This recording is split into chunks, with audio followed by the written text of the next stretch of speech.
સુરતીઓ helmet પહેરવાની આદત પાડી દેજો. 15મી ફેબ્રુઆરીથી ડ્રાઈવ શરૂ થશે. સુરતી લાલાઓ, જો હેલ્મેટ પહેરવાની આદત ન હોય તો પાડી દેજો, નહીં તો હવે ખિસ્સું ખાલી થશે. કેમ કે લોકો વધુ ને વધુ હેલ્મેટ પહેરે તેને લઈને પોલીસ ખાસ હેલ્મેટ ડ્રાઈવ શરૂ કરશે.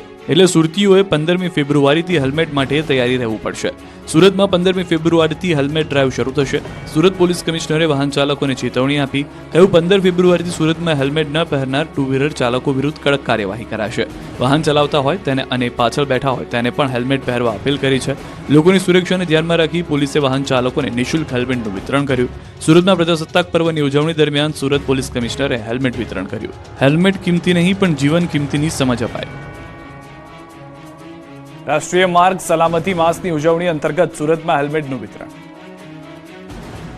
સુરત જિલ્લામાં રાષ્ટ્રીય માર્ગ સલામતી માસની ઉજવણીના ભાગરૂપે કામરેજ 4 રસ્તા ખાતે એક મહત્વપૂર્ણ કાર્યક્રમનું આયોજન કરવામાં આવ્યું.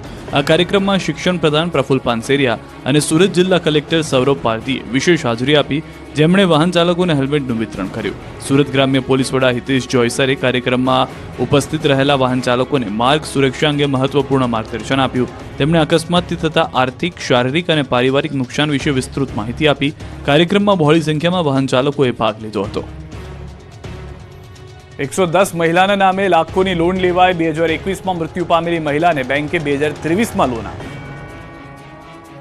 તમે કોઈ દેવું કર્યા વગર શાંતિથી જીવન પસાર કરી રહ્યા હો અને તમારા નામે લાખો રૂપિયાની લોનની નોટિસ મળે તો આવું જ કંઈક થયું એક મહિલા નહીં, 110 મહિલાઓ સાથે.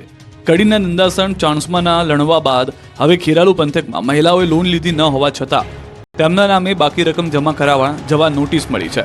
અમદાવાદના એલિસબ્રિજ ખાતે આવેલી મહિલા સેવા સહકારી બેંક લિમિટેડના નામે રજિસ્ટર્ડ એડીથી નોટિસો મળતા ગ્રામ્ય મહિલાઓ હચમચી ઉઠી. તાલુકાના ચોટિયા અને ડાલીસના ગામની એક મૃતક સહિત 110થી વધુ મહિલાઓને આવી નોટિસ મળી છે, જેમાં 35,000થી માંડીને 38,000 સુધીની બાકી રકમ ભરી જવા કહેવાયું છે. સૌથી ચોંકાવનારી વાત તો એ છે કે 2021માં જે મહિલાનું મોત થયું તેમણે પણ બેંકમાંથી 2023માં લોન લીધી હોવાની નોટિસ ફટકારી છે. જો 21 દિવસમાં નાણાં ભરપાઈ નહીં કરાય તો તેમનું ખાતું ફ્રોડ જાહેર કરવામાં આવશે. આ મામલે પૂર્વ સરપંચ સહિત ઠગાઈ મામલે ફરિયાદ કરવા તજવીજ હાથ ધરી છે. મહિલાઓને નોટિસ મળતા ગામમાં મહિલાઓમાં ચિંતા પ્રસરી. રાજકોટમાં એસિડ એટેકનો ભોગ બનનારને 3 લાખનું વળતર